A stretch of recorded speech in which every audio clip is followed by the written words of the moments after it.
berusia 35 tahun dibawa ke IGD dengan luka bakar derajat 2 dan 3 akibat ledakan tabung gas 1 jam yang lalu.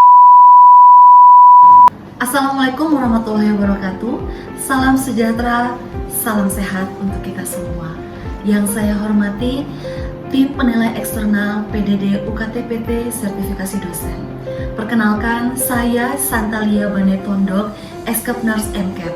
Saya merupakan salah satu dosen tetap pada program studi Diploma 3 Keperawatan Jayapura, jurusan Keperawatan Poltekkes Kemenkes Jayapura, dengan NIDN 40.0204.8701. Fokus keilmuan dan kepakaran saya adalah pada bidang ilmu keperawatan medikal bedah.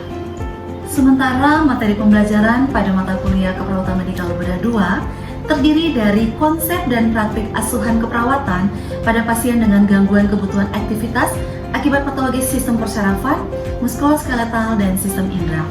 Konsep asuhan keperawatan pada pasien dengan gangguan kebutuhan istirahat dan tidur, patologis sistem persarafan dan integumen. Konsep dan praktik asuhan keperawatan pada pasien dengan gangguan kebutuhan suhu tubuh akibat patologis berbagai suhu tubuh. Konsep dan praktik asuhan keperawatan pada pasien dengan gangguan kebutuhan rasa aman nyaman akibat patologis, sistem integumen, dan sistem imun.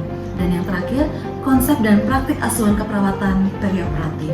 Untuk pembobotan mata kuliah Keperawatan Medikal Bedah 2 terdiri dari penugasan 20%, UTS 25%, UAS 25%, dan praktik 30% dengan maksimal 16 kali pertemuan. Pada mata kuliah Keperawatan Medikal Bedah 2 memiliki 3 capaian pembelajaran yang dibebankan pada mata kuliah tersebut. Pada CPL yang pertama, mahasiswa mampu memahami ilmu keperawatan untuk melakukan asuhan keperawatan secara profesional dengan menggunakan pendekatan proses keperawatan. Pada CPL yang kedua, mahasiswa mampu melakukan komunikasi terapeutik dan menguasai keterampilan dasar keperawatan dengan mengembangkan keterampilan komunikasi untuk melakukan asuhan keperawatan pada klien melalui kerja tim. Dan CPL yang ketiga, yaitu mahasiswa mampu memberikan asuhan keperawatan pada individu, keluarga, kelompok, dan masyarakat dengan mengutamakan keselamatan klien dan mutu pelayanan keperawatan dengan memperhatikan prinsip dan etik yang sesuai dengan kode etik profesi. Sementara CPMK pada mata kuliah Keperawatan Medikal 2 terdiri dari 5 CPMK. Pada CPMK yang pertama, mahasiswa mampu memahami konsep dan praktik asuhan keperawatan pada pasien dengan gangguan kebutuhan aktivitas akibat patologi sistem persarafan, muskuloskeletal, dan indera. Pada CPMK yang kedua, mahasiswa mampu memahami konsep asuhan keperawatan pada pasien dengan gangguan kebutuhan istirahat tidur akibat patologi sistem persarafan dan integumen. CPMK yang ketiga, mahasiswa mampu memahami konsep dan asuhan keperawatan pada pasien dengan gangguan kebutuhan suhu tubuh akibat patologis berbagai sistem imun. CPMK yang keempat, mahasiswa mampu memahami konsep dan praktik asuhan keperawatan pada pasien dengan gangguan kebutuhan rasa aman, nyaman akibat patologis sistem integumen dan imun. Dan yang terakhir, mahasiswa mampu memahami konsep dan praktik asuhan keperawatan perioperatif. Pada proses pembelajaran, video ini menerapkan unsur DIA, yaitu delivery, interaction, dan assessment. Pada delivery ini, saya menyampaikan materi dengan menggunakan slide PPT interaktif dan buku ajar, di mana materi yang saya sampaikan dengan baik agar mahasiswa dapat memahami apa yang saya ajarkan. Materi yang saya ajarkan diambil dari beberapa sumber, yaitu dari ASKEP KMB, dari buku Black JM, dan beberapa sumber jurnal. Sementara metode yang saya gunakan dalam pembelajaran ini dengan menggunakan ceramah tanya jawab, case study, di mana mahasiswa juga diberikan kasus asuhan keperawatan tentang KMB, dan small group discussion yang diberikan kasus dalam kelompok kecil dan kemudian dipresentasikan. Yang kedua adalah interaksi, di mana saya membangun komunikasi dua arah melalui diskusi kelompok, sesi tanya jawab.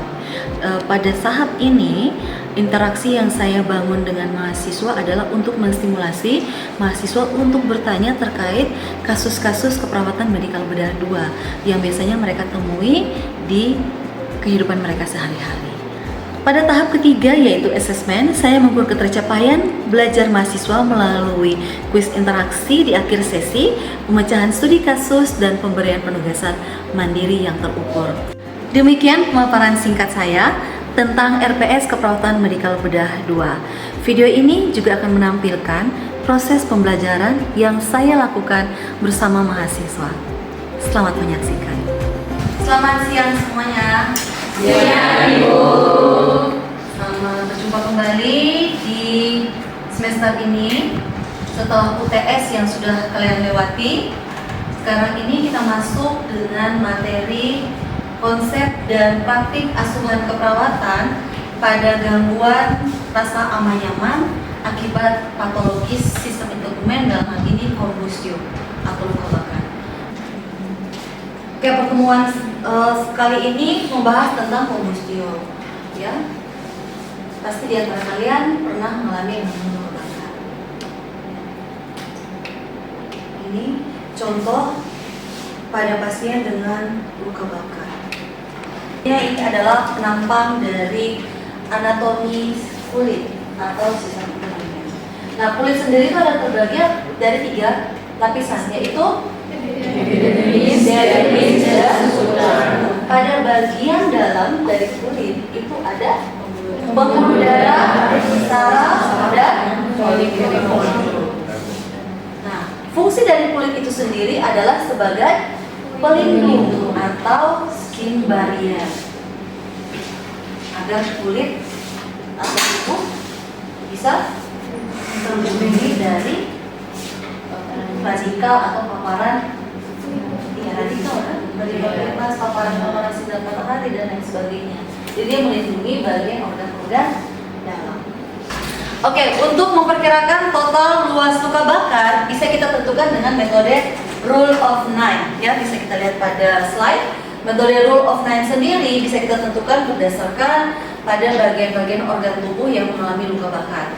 Untuk pada pasien dewasa, kita lihat ada leher dan kepala itu dihitung 9%, lengan pada satu lengan itu 9%, dada 9, perut 9. Apabila ditotalkan dada dan perut adalah 8. Bisa kita lihat pada metode tersebut diukur berdasarkan organ-organ yang mengalami luka bakar. Kita lihat ini pada pasien dewasa, leher dan kepala itu dihitung 9%, lengan 9%, dada 9, perut 9.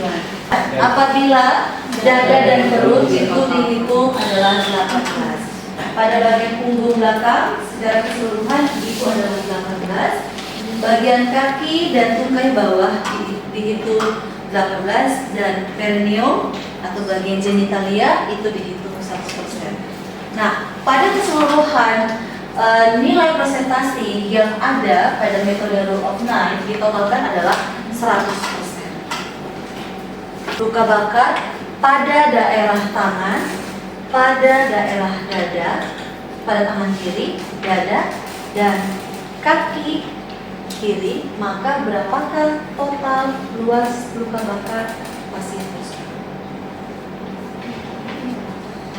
Kita hitung. Kalau tangan itu berapa? 9. Dada 9. Kaki seluruhnya 18. Apabila ditotalkan menjadi berapa? 36. Kita coba satu contoh lagi. Misalnya ada seorang pasien laki-laki mengalami luka bakar, masuk IGD, mengalami luka bakar pada bagian dada, perut, dan paha kanan. Berapakah luas luka bakar pada pasien tersebut? Ada yang mau mencoba? Saya, Bu. Ya, silakan. 27%. Dari mana perhitungan 27% tersebut? Karena di bagian dada dinilai 9, bagian perut dinilai 9, dan paha kanan 9%. Jadi total keseluruhan 27%. Baik. 27%. Dada adalah 9, perut adalah 9%. Paha kanan 9%. Kenapa 9%? Karena keseluruhan kaki adalah 18%. Apabila paha hanya sebagian, maka dibagi 2. 18 dibagi 2 menjadi 9. Totalnya dada, perut, dan paha kanan 27%. Sampai sini paham ya? Luka bakar ini misalnya pada bersihan jalan nafas yang tidak efektif berhubungan dengan cedera inhalasi.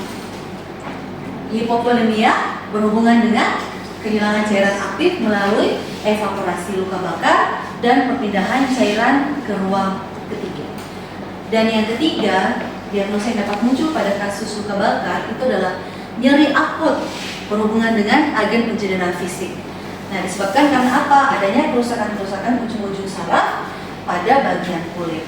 Keempat adalah gangguan integritas kulit yang berhubungan dengan faktor mekanik. Ini terjadi karena adanya kerusakan pada barier kulit akibat terkena panas atau bahan kimia. Dan yang ketiga, yang terakhir, yang kelima, itu bisa kita angkat dengan risiko infeksi yang ditandai dengan hilangnya pertahanan barier tubuh primer. Ya. Oksigenasi yang adekuat, bronchodilator periintravena, monitoring hasil AGD, antibiotik apabila terjadi infeksi. Nah, tindakan yang lainnya juga dapat kita berikan dengan intubasi dan ventilasi mekanik. Apabila pasien dengan luka bakar tersebut terindikasi, ada beberapa poin yang harus kita perhatikan. Pertama, kita lihat respiratory rate-nya. Respiratory rate-nya berapa? Di atas dari 35 kali per menit. Tidal volumenya kurang dari 3,5 ml per kilogram. Vital capacity kurang dari 10 sampai 15 ml per kilogram. Inspiratory force kurang dari 25 cm air. Dead space di atas dari 0,60. Alveolar arterial oxygen tension difference itu di atas dari 35 mmHg. Terjadinya asidosis respiratory dengan PCO2-nya di atas dari 55 mmHg. PO2-nya kurang dari 70 mmHg pada udara biasa atau 200 mmHg pada oksigen, pemberian oksigen 100%. Ya, itu dapat diberikan tindakan intubasi dan ventilasi mekanik. Nah, selain itu juga penanganan pada pasien luka bakar dapat kita berikan resusitasi cairan. Ya, resusitasi cairan ini bisa kita lihat dari cairan isotonik yang berpindah ke interstisial, maka segera harus diganti untuk mencegah terjadinya shock. Ya. Kemudian terapi cairan ini dapat diberikan apabila luas luka bakarnya lebih dari 20%. Pemasangan kateter jika kondisi luas luka bakarnya lebih dari 15%. Untuk monitoring output urin tiap jam, ya. Karena apa? Karena biasanya pasien mengalami pseudo-diabetes. Satu contoh soal lagi ya. Oke, bisa lihat semuanya ke layar. Seorang laki-laki berusia 35 tahun dibawa ke IGD dengan luka bakar derajat 2 dan 3 akibat ledakan tabung gas 1 jam yang lalu. Hasil pengkajiannya kita lihat di sini, berat badannya 70 kg. Luka bakar mengenai seluruh lengan kiri, seluruh kaki kiri sebagian, hanya bagian depannya, dan seluruh area dada. Ya, kita lihat lengan kiri, seluruh kaki kiri, bagian depan, dan seluruh area dada. Berapakah total volume cairan resusitasi yang harus diberikan dalam 24 jam pertama menggunakan rumus Baxter?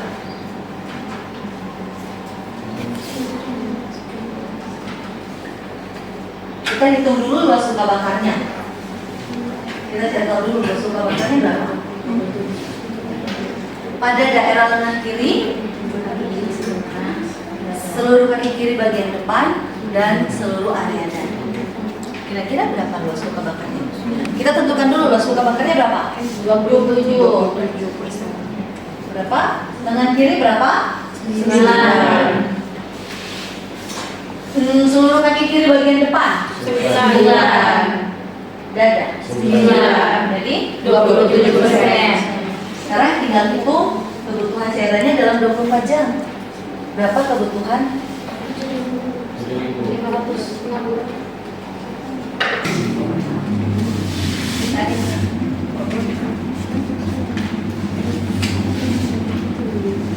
Sama seperti itu.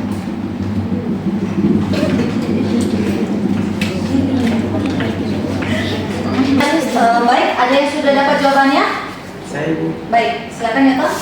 Jawabannya 7.560. Ya, 7.560. Bagaimana kamu menentukan kebutuhan cairan resusitasi dalam 24 jam pertama? Saya dapat dari hitungan luas luka bakar pada lengan kiri 9, keseluruhan dada 9, kaki kiri bagian depan 9, jadi luas luka bakar 27, rumusnya 4 kali berat badan 70 kg, luas luka bakar 27, jadi 7.560 ml untuk 24 jam. Oke, baik.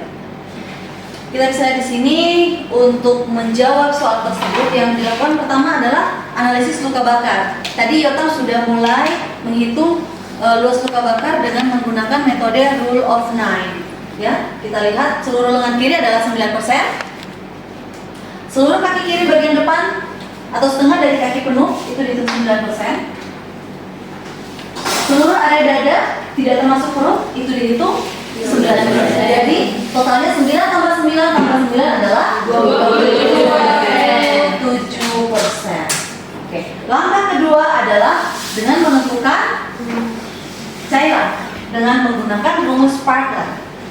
Rumus Parker dalam 24 jam pertama adalah 4 kalikan luas luka bakar dikalikan berat badan. 4 dikalikan 27 dikalikan 77. Maka ditemukan hasilnya adalah 7.560 kilogram per jam. Oke, penanganan berikutnya pada pasien luka bakar adalah penanganan nyeri. Nah, penanganan nyeri ini diberikan karena adanya terbuka syaraf tepi, udara bebas yang mengenai jaringan sensitif, dan pasien gelisah, adanya gelisah. Tindakan yang diberikan pada penanganan nyeri adalah dengan memberikan analgesik intravena. Penanganan luka bakar berikutnya ini dengan pemasangan NGT, terutama pada pasien dengan luas luka bakar di atas dari 20% yang sering mengalami ileus paralitik. Untuk itu diberikan pada pemasangan NGT. Ya. Selanjutnya kita masuk di implementasi. Oke. Implementasi ini merupakan serangkaian kegiatan yang dilakukan oleh perawat untuk membantu pasien dari masalah status kesehatan yang dihadapi ke status kesehatan yang baik dengan menggambarkan kriteria hasil yang diharapkan. Kemudian evaluasi, ini adalah penyusunan rencana evaluasi hasil berdasarkan intervensi secara komprehensif, tepat waktu, dan berkelanjutan. Memvalidasi dan menganalisis data baru menggunakan data rekan sejawat, kerjasama dengan keluarga pasien untuk memverifikasi rencana asuhan keperawatan, dokumentasi hasil evaluasi dan modifikasi rencana. Dan yang terakhir adalah dokumentasi, pencatatan dan pelaporan yang telah dilakukan oleh perawat baik secara tertulis maupun elektronik. Ya, dalam hal ini mengenai data kesehatan pasien, diagnosis, rencana tindakan, intervensi, implementasi, dan evaluasi yang dilakukan secara akurat dan legal. Oke, sampai di sini paham ya? Paham. Terkait dengan luka bakar. Oke, baik. Kita akan mereview sedikit tentang materi yang telah disampaikan. Pertama ada definisi dari luka bakar, ada derajat luka bakar, yaitu derajat 1, 2, dan 3. Oke, fase akut atau fase shock terjadi dari 0 sampai 72 jam. Ya. Kemudian fase subakut atau intermediate terjadi pada 42 jam sampai 48. 8. 2 sampai 3 hari 48 sampai 72 jam. Fase lanjut atau rehabilitasi. Nah, ini cukup lama. Kondisinya cukup lama karena tidak perlu penanganan khusus, tidak sama perlu penanganan khusus. Karena selama-lamanya gitu. Kemudian ke rule of 9. Kepala leher 9, tangan kanan, tangan kiri, dada perut 18, bagian belakang 18, bagian kaki depan kiri 18, bagian belakang jadi bagus. Kemudian rumus Parkland, apa yang kalian ketahui kalau 24 jam pertama? 4. Kalau 8 jam pertama? 1 1 2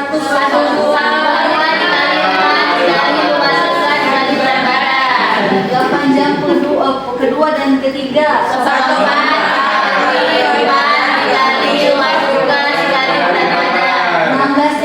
16 jam berikutnya? 16 jam 8 jam kedua dan ketiga. Ya berapa? Berarti setengah sama. Jadi itu harus jawab juga. Oke, nanti cukup itu aja reviewnya karena sudah cukup. Ya. Ada tugas yang harus dibuat oleh masing-masing kelompok. Satu kelompok tugas ini dibuat kelompok, satu kelompok 3 orang, gitu ya. Sampai di sini ada yang bertanya? Baik, silakan sampai. Ibu izin bertanya, mengapa luka bakar derajat 1 tidak dimasukkan dalam perhitungan luas luka bakar menggunakan rule of 9? Baik, kenapa luka bakar derajat 1 tidak dimasukkan dalam rumus rule of 9? Karena pada kondisi luka tersebut tidak mengalami kerusakan yang parah, sehingga tidak diperlukan dalam perhitungan resusitasi cairan. Di mana apabila tetap dimasukkan dalam rule of 9, maka akan menyebabkan rehabilitasi. Rehabilitasi dapat berupa perubahan cairan pada bagian ya. Syarat menentukan atau menggunakan rule of 9 adalah dengan kondisi luka bakar di atas dari 20% atau pada derajat 2 dan 3. Pertanyaan yang sangat bagus sekali ya. Sampai di sini ada lagi pertanyaan? Baik, jika tidak ada, kita mereview sedikit tentang materi yang sudah diberikan. Ya, tadi ada tentang konsep teori, tentang kombustio. Siapa yang bisa menjelaskan tentang kombustio? Definisi secara singkat. Ya, silakan. Izin itu kombustio atau luka bakar itu adalah kerusakan pada jaringan kulit yang terjadi karena panas ataupun karena bahan kimia. Oke, karena ada terpapar panas atau bahan kimia sehingga menyebabkan kulit menjadi rusak atau terbakar. Sangat bagus. Ada juga, kita masih konsep teori ini, ada derajat luka bakar. Derajat, siapa yang bisa menjelaskan tentang derajat luka bakar?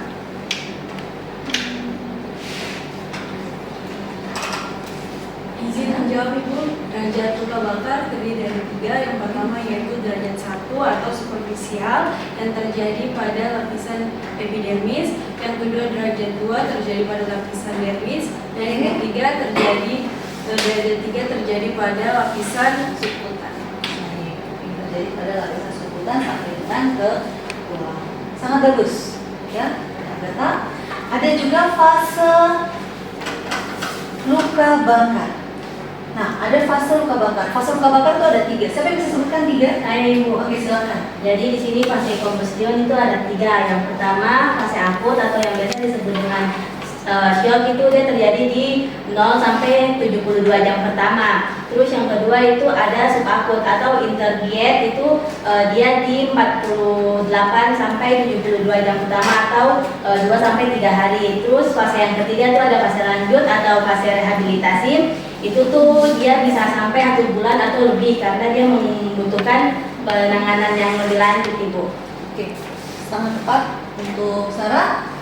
Ya, Ada diagnosa, selain dari itu ada diagnosa keperawatan yang dapat muncul pada kasus-kasus luka bakar. Pertama ada bersihan jalan nafas tidak efektif, kemudian hipovolemik, kemudian gangguan dan yang terakhir infeksi. Ya, itu yang dapat muncul pada kasus-kasus luka bakar. Nah, untuk menentukan pada pasien luka bakar, kita bisa menentukan dengan kondisi luas luka bakar. Caranya dengan menggunakan rule of 9. Nah, rule of 9 itu ada 100% yang masing-masing dibagi pada tiap-tiap organ. Contoh, pada kepala adalah nilainya 9, tangan 9, tangan kanan 9, seluruh kaki kanan 18, seluruh kaki kiri 18, dada perut 18, bagian belakang 18, genitalia 1. Jadi kalau total kan semua ada 100%. Sangat bagus ya, kan tadi sudah latihan juga untuk latihan soalnya ya. Kemudian ada penentuan kebutuhan cairan atau resusitasi cairan dengan menggunakan rumus Parkland atau Baxter. Nah, dalam 24 jam pertama bagaimana rumusnya? 4 dikali 2. Oke. Apabila 8 jam pertama bagaimana rumus Parkland? 1/2 berat badan. Satu orang yang bisa sebut? Oke, Lili. Untuk 8 jam pertama. Untuk 8 jam pertama itu 1/2 dikali 4 dikali luas luka bakar dikali berat badan. Ya. Kemudian 8 jam kedua dan 8 jam ketiga rumusnya adalah 25% atau 1/4 dikalikan 4 kalikan luas luka bakar dikalikan berat badan. Ya. Oke. Nanti sampai di sini ada penugasan yang harus kalian kerjakan. Penugasan ini saya minta kalian membuat kelompok. Satu kelompok itu 3 orang. Jadi ini ada 21 orang.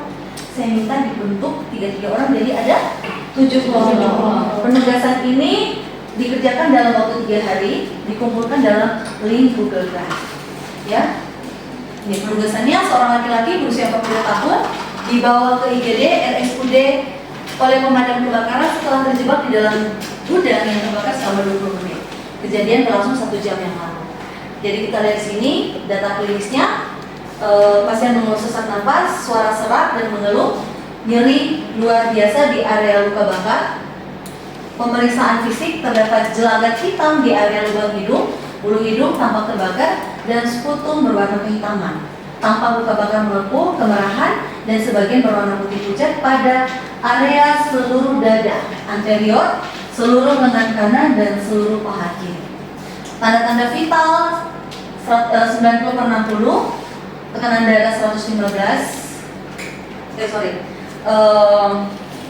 nadinya 115 kali per menit, nafas 28 kali per menit dan suhu 36,2 derajat Celcius. Berat badan pasien adalah 60 kg. Jadi nanti di sini tugas kalian adalah identifikasi dan jelaskan data klinis pada kasus yang menunjukkan pasien mengalami trauma inhalasi. Mengapa kondisi ini menjadi prioritas utama penanganan dibanding luka bakarnya? Hitunglah total luas permukaan tubuh yang terbakar, hitunglah total kebutuhan cairan dalam 24 jam pertama, rumuskan 3 diagnosa keperawatan berdasarkan SDKI dan susun rencana tindakan keperawatan mandiri dan kolaboratif beserta kriteria evaluasi. Cantumkan indikatornya juga yang harus dipantau per jam oleh perawat untuk menilai keberhasilan resusitasi cairan. Ya, jadi nanti akan dikirim dalam Google Drive. Jangan lupa 3 hari ke depan. Semuanya paham ya? Paham, Ibu. Apabila sudah paham, kita akhiri pertemuan hari ini. Sampai jumpa di lain kesempatan. Terima kasih. Terima kasih, Ibu.